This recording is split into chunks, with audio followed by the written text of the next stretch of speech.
So I'd like to welcome everybody here. We're really excited. Step into the shot. We are really excited. This is Sarah Canfield, and Sarah and I'm Marcy Cooperman. We're the co-coordinators for the program committee for Studio Montclair. And this is actually our second annual Salon. Second annual, meaning because we're doing it twice tonight, it's an annual thing. So I'm really excited that it's an annual affair. So this is the Art Marketing Salon. And before I start with our panelists, I want to tell you we have out there, you probably have one of these things. Can I hand this to you? A calendar of events. Did you all get one? You should pay attention to these. These are really, really wonderful events.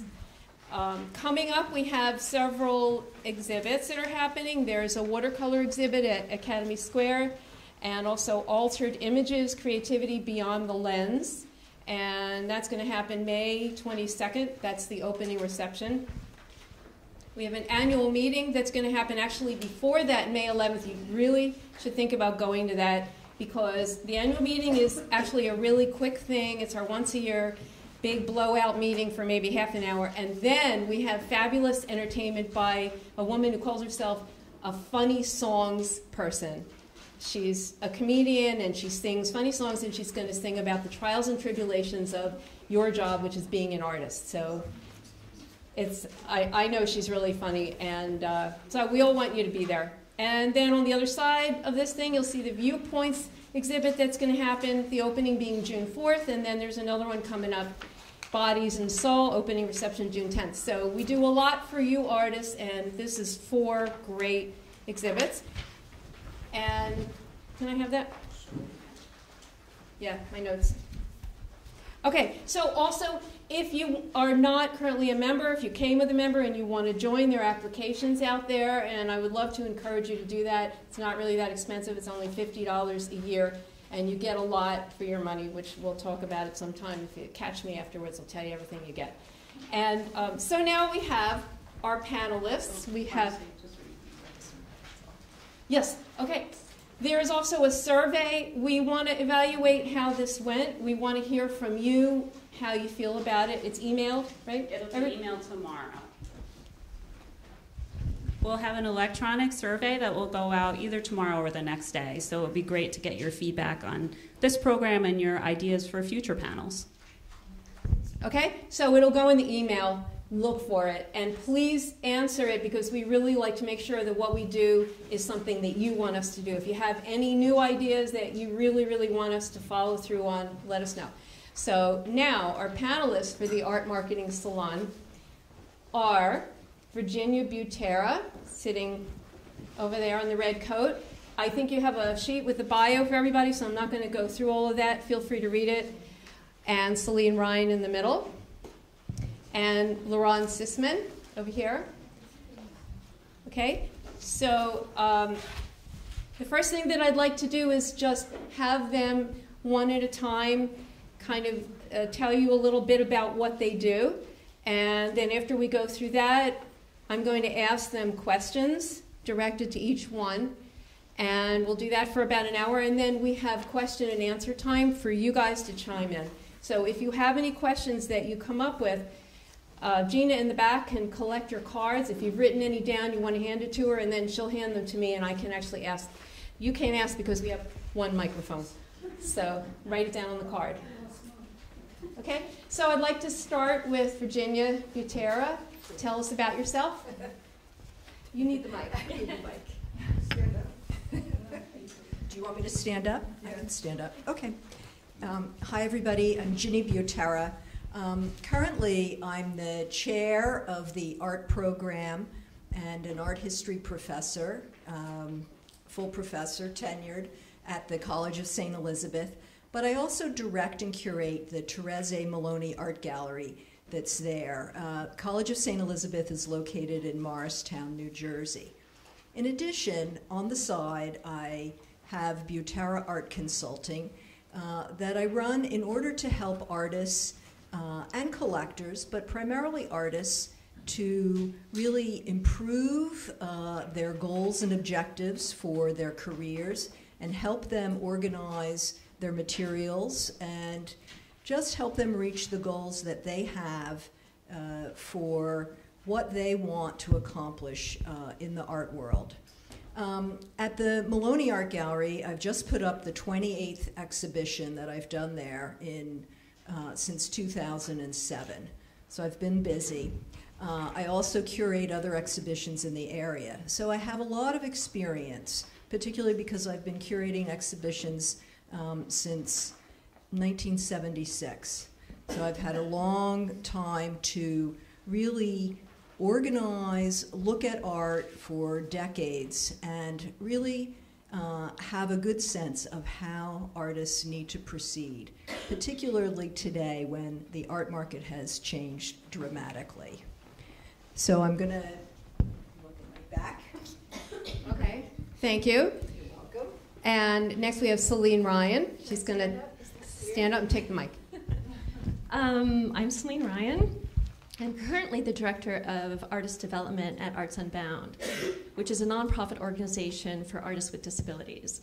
But prior to that, for about 12 years, I was a gallery director and dealer, working in a broad spectrum of areas. I started out at Rico Marasca, where I did Americana and outsider art, a little vintage photography, and then moved to contemporary photography.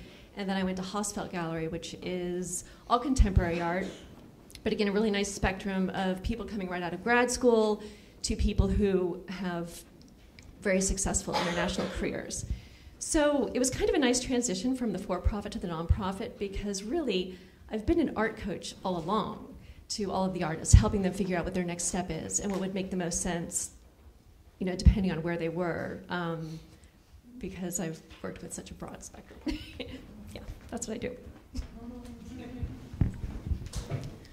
So, hello everyone. I'm Liron Sisman, and it's really a pleasure to be here and see so many familiar faces.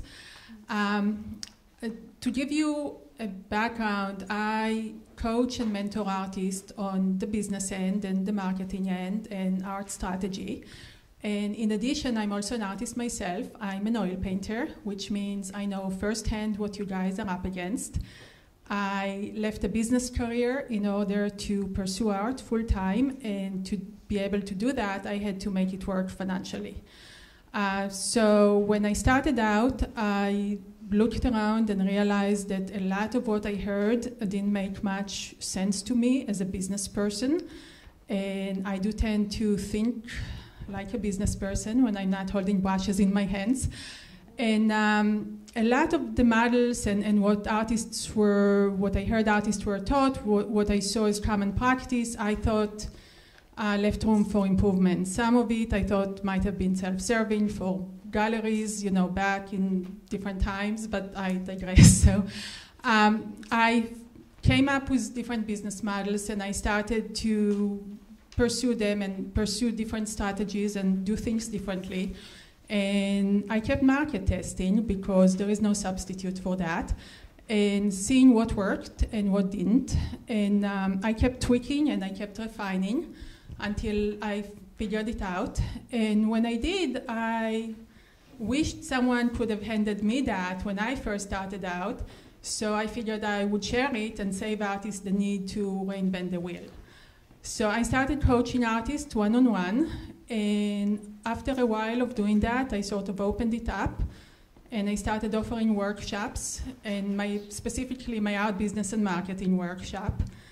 And in the workshop, I go through a systematic process. I help artists first and foremost, or I should say at the outset, really be able to identify and clarify in their own mind the value their art brings to the table.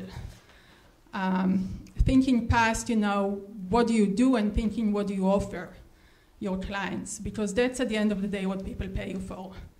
So having that clarity, I find, helps you really identify your target market, and it could be more than one market, but at least you know what that is and who these people are.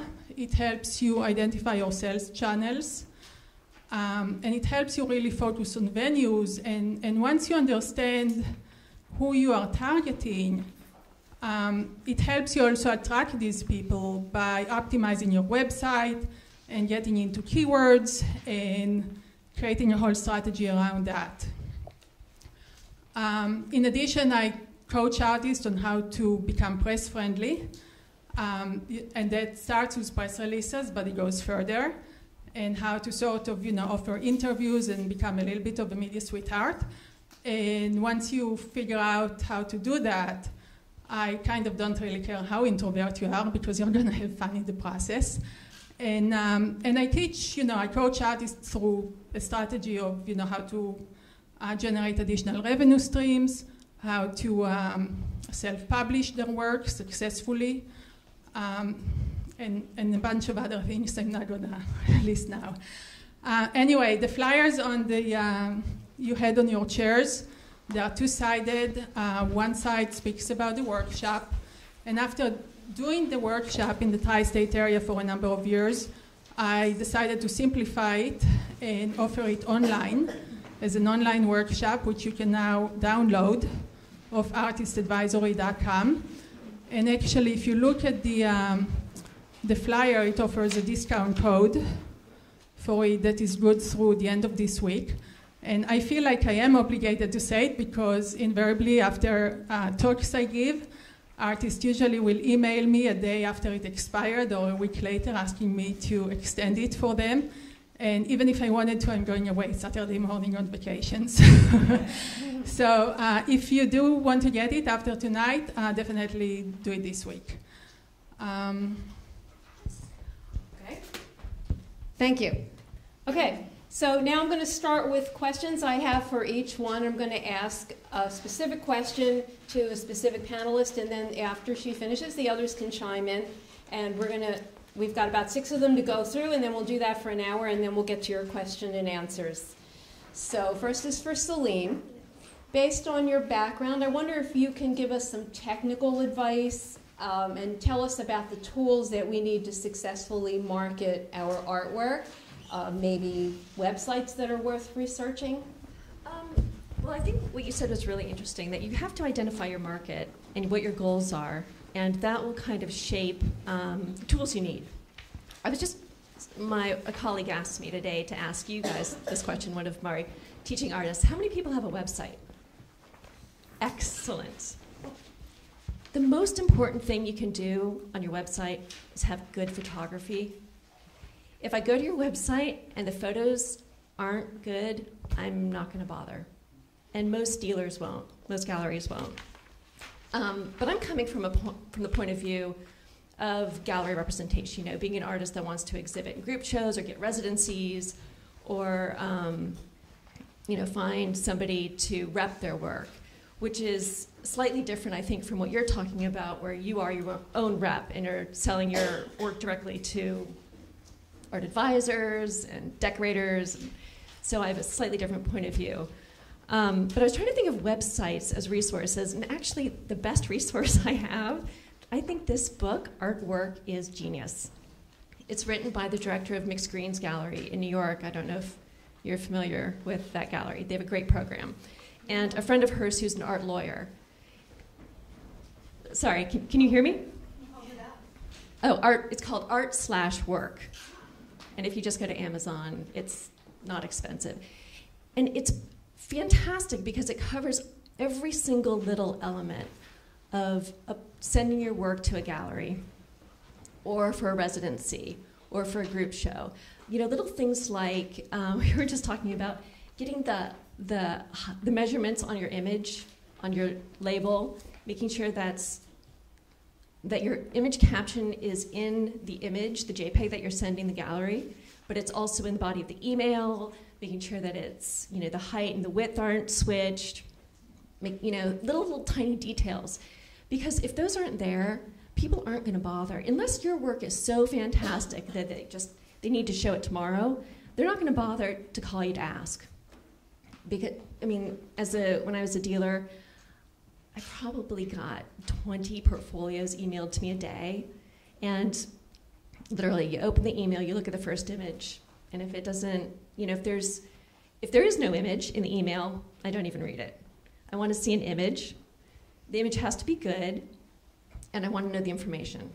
If it's not there, I'm not going to dig for it because I don't have time. So that was kind of, I don't know that there's a website specifically for this kind of information about little tiny formal elements of putting together your resume and your artist statement, because those are essential. And from there, you can do all sorts of other things. So you're saying in the body of the email there should be an image? Yeah. And there also could be attachments? Sure. But if I don't see an image in the body of your email, why would I bother moving forward? Because I don't have time. I don't have time to open 20 attachments and waiting for them to load and make sure they're small images. You know, I can't wait for something to download, and it's just cumbersome. Then I feel like, well, this person doesn't really know what they're doing, so, you know, it's just not worth my time. I know that sounds horribly crass, but Can we put 4 images in the body of the email? sure. But don't put 50. I don't want to see 50 images. I want to see 10. Sometimes 7. You know, something that really represents, that will tell me exactly what you're about. And I don't want to see 5 different images of different themes that you're working on, because that doesn't tell me what you're about. I want to see a cohesive portfolio that really gives me an idea of who you are. I mean, yeah. Okay, so just to sum up, you like to see 4 or 5 images of a series right there in the body of the email. Yep. Forget attachments, and then we could put our website. You know what? And a link to your website. Don't put attachments in. If I'm interested, I'm gonna Google you. I'm gonna go right to your website. And if you put a link in, you're just making it easier for me. Okay, great. That's fabulous information. Got it? You all ready to do that? After. No, well, remember your questions. Write it down, and Jean will collect the card. Okay, great. Okay, so do you two have answers that you'd like to give? I like that, and I always stress the importance of images because an image is worth 1,000 words, and I usually recommend artists don't even put all their eggs in one basket because different people are going to gravitate toward different images, and you may have more than one body of work, and obviously you want to know where you're sending your work, but you want to also offer them a bit of a selection.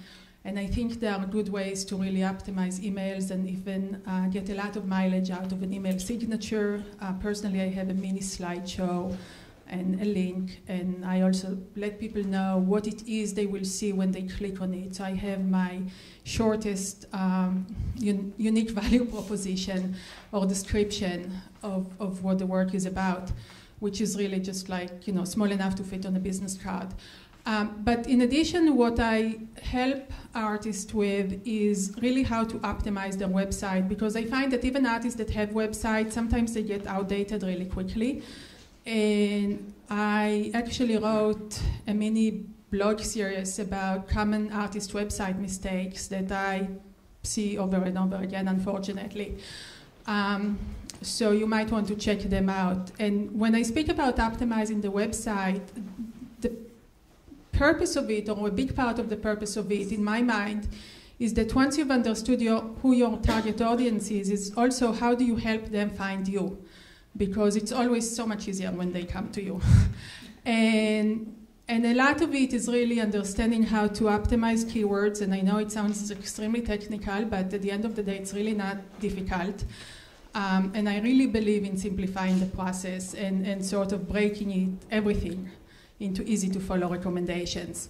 So there are some technical tools like Google AdWords, and now you don't have to pay them for ads, but they will help you identify the keywords that your target audience is searching by.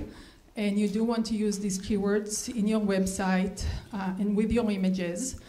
It used to be that you could just use Google Analytics and it will give you information and statistics on how people are finding your website. But Google has really changed things around. So now you have to use a couple of tools, Google Webmaster Tools and Google Analytics, and I really don't want to get too technical about that right now, but these are some of the things I cover. I do believe in having, and I do have actually, it's one of the resources in my workshop, I have a website checklist. And the purpose of it is to obviously feature your work, but also help your target audience find you and also facilitate sales for you. And I know that might not happen right off the bat with art, but expanding your mailing list through your website is one easy step to take. So I think there are all sorts of little technical tweaks that artists can actually use to optimize websites and presentation and attract their ideal clients at the same time. Okay, you have something to say too. I think what my colleagues have said it's terrific advice. I also think that one of the ways that artists can be sure that their work is being seen, not only to have a great website, but there are websites out there that will carry your work. For instance, Jersey Arts, Pro Arts Jersey City. If you join, they will have, you can upload your images to them. When I'm looking for work, I go to Jersey Arts, I go to the Pro Arts site, and have often pulled artists' work and artists off of that site for exhibitions that I've done. I think the other thing is that I think you have to stay current. And this is, we all struggle, we all have too much to read and look at, but I think I follow several blogs, Hyperallergic, Blauen Art Info, Artsy, and several other things that, as I'm perusing through the newspapers, the art magazines, I'll try to read and look up what people are saying, where they're going to look for information.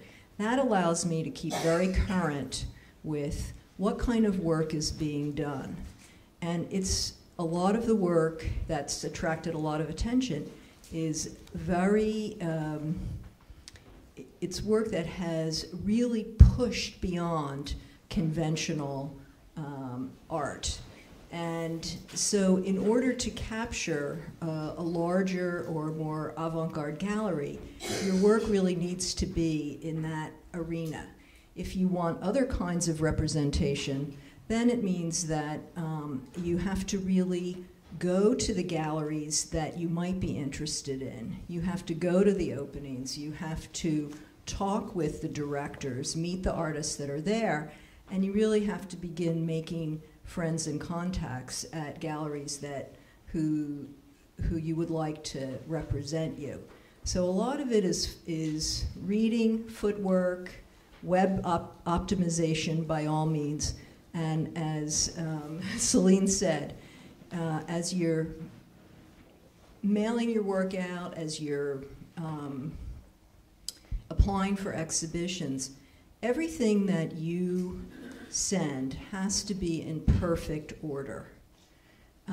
You can't, as she said, if I'm asking for an object list with certain kinds of information, including insurance values, I don't want that left off, because then that would mean that I would have to contact you. It takes about 20 or 30 minutes for me to go through every artist who applies for an exhibition for me.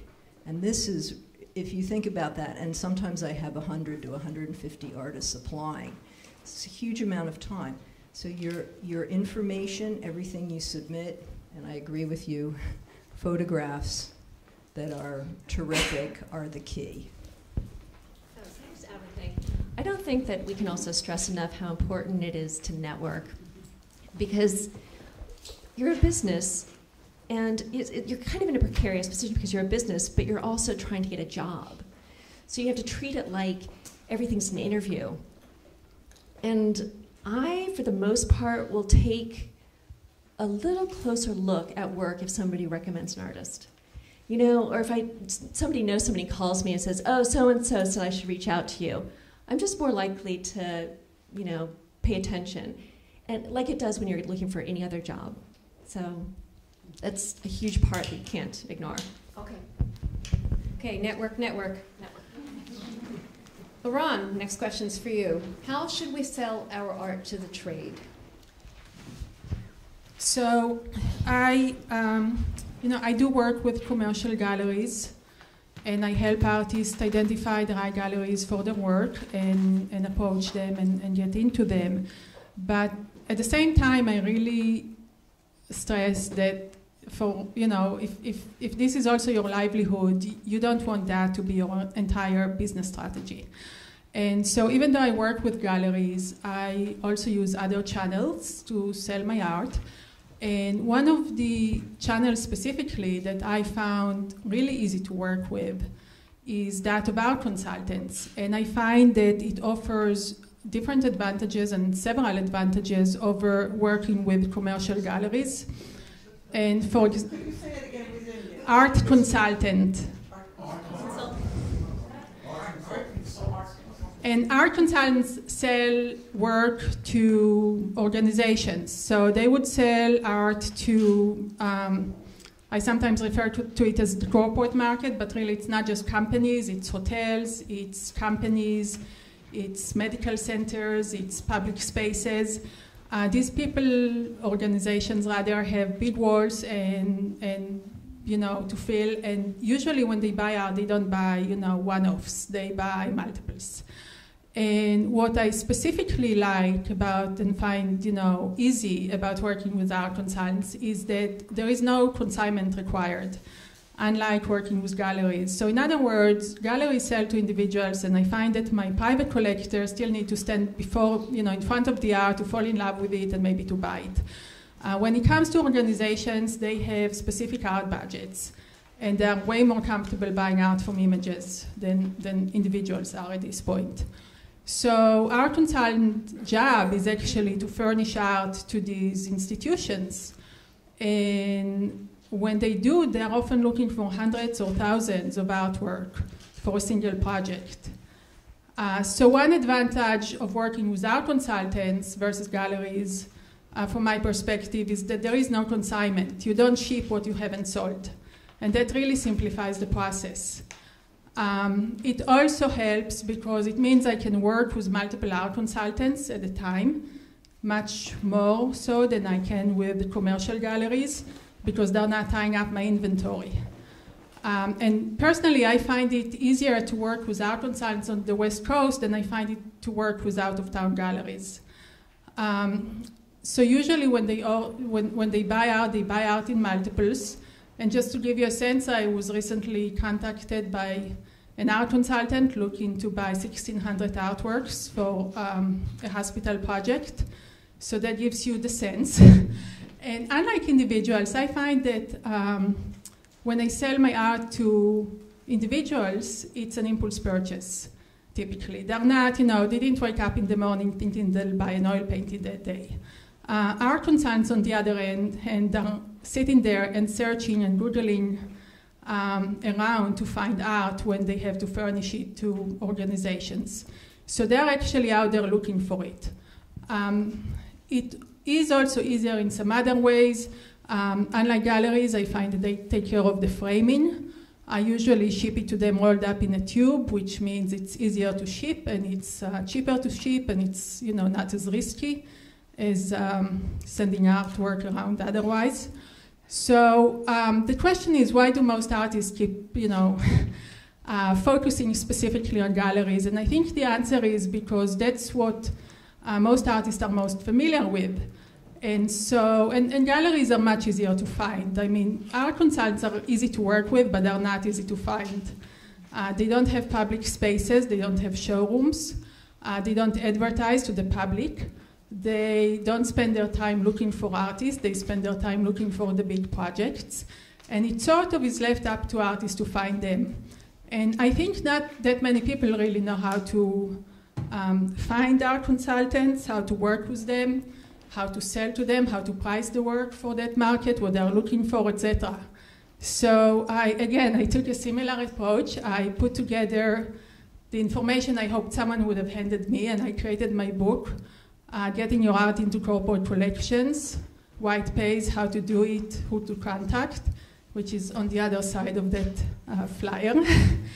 And it's downloadable, and I keep it up to date. And I speak about how to price art, what they're looking for, how to approach them, how to present to them. And then I also share my Rolodex, because I find that if you just Google them, you're going to find a lot of different people and galleries referring to themselves as art consultants, and a lot of people work very differently in that market. So I sometimes am contacted by artists who, after the fact, had worked with someone who introduced themselves as an art consultant and really got a hold of their copyrights, and they're not sure what to do about it. And so what I've done is I've shared not only the main companies, and these are people, they're not individuals, they're usually companies that do that. So I shared my Rolodex of companies, art consultants that are reputable, people who have worked on some of the biggest projects, and then I guide artists through the process, because again, I believe in really using multiple sales channels. And that's, by the way, one of the other topics I cover in my workshop, and didn't get to really cover earlier, this and others. Okay, did you get all that?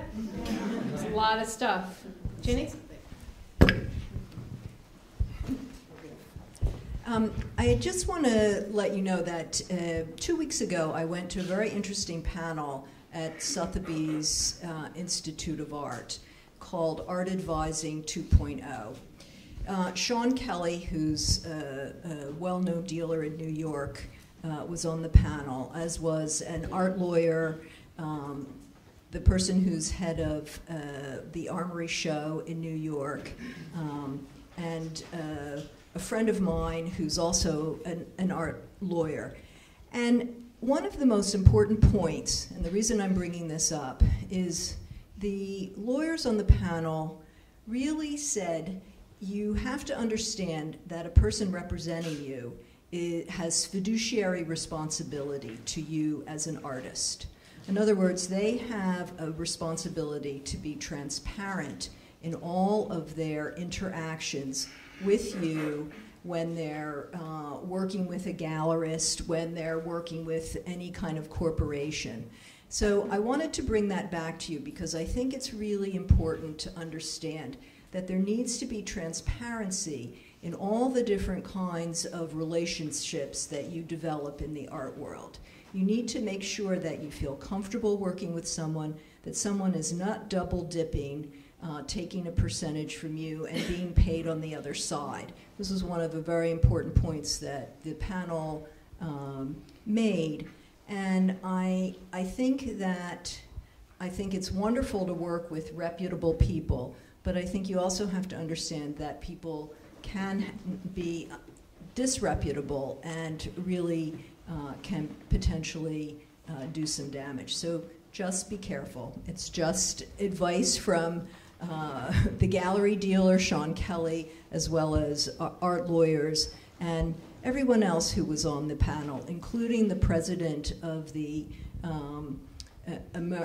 it was the Association of Professional Art Advisors, who was also sitting on that panel and was very clear about the important standards that they maintain vis-a-vis fiduciary responsibility. Okay, did you have anything that you needed to say, Celine? No, I was just going to say that from my experience as being a dealer, I always felt like the artists would come to me and feel like, oh, I'm so grateful that you're showing my work, and then my bosses would take total advantage of that. And you have to understand, the galleries wouldn't exist without you. So it's a partnership, and you should get everything in writing. Get every little detail in writing. And if your dealer's like, oh, we don't need to do that, yes, you do. It's a contract, it's a business arrangement. Even if they're like, oh, just drop your work off, it'll be, I'll just throw in a discount. No, you have the right to agree to those terms. They can't just make it up, and they do it all the time. So be tough. Yeah, I wanted to add a point because I think that's really valuable point. And part of what I did in terms of the contacts, I've screened them. I think when it often gets dicey is that you work with someone, be it a publisher or an art consultant, and they're asking for reproduction rights. And I would really encourage you to try and stay away from that, because they never, I mean, basically, if you're giving that away, you're handing your copyrights, and they never call it that. So the art consultants I work with, and the ones I've listed in my book, are people who basically I send works to, whether they're originals or archival giclées. They do not reproduce my work, I reproduce my work. When giclées are concerned, they have several advantages, and it takes knowing how to do them properly. But some of the advantages, and I find that to be a nice thing personally, is it lets you sell your work more than once. Other advantages is that I do list corporate collectors when I don't necessarily list private collectors on my resume, because I respect their privacy, and not all of them wish to be listed. But I'm very careful in terms of the agreements and the types of agreements that I encourage artists to sign, especially when publishers are concerned. And sometimes galleries, unfortunately, and everybody else. But I think if you are careful about it, and when you work with reputable people, and that's sort of the legwork I was looking to help save, then you can actually do well. And the other point is, when giclées are concerned, I find that usually there is a going rate for them. There are certain sizes and prices, and they may not necessarily be a function of what your originals go for. And so these are all things I can't really cover all of it right here, but these are all things that I have addressed.